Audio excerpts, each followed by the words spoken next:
او چې کله امانت مال غنیمت وګڼل شي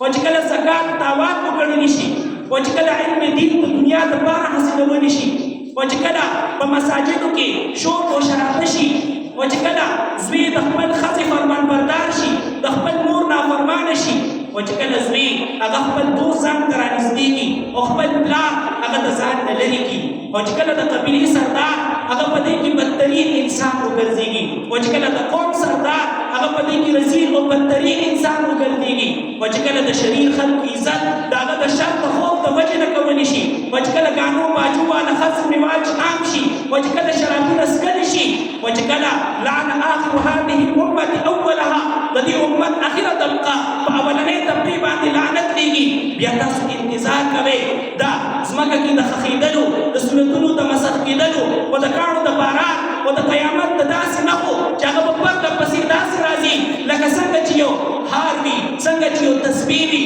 د هغې تاک اوښتېږي د هغې هار د هغې تسبو هغه نړۍ هغه دانه هغه څنګه خوره وره لاړه شي داسې به د الله رب العزت د طرفه د قیامت نښه راسي.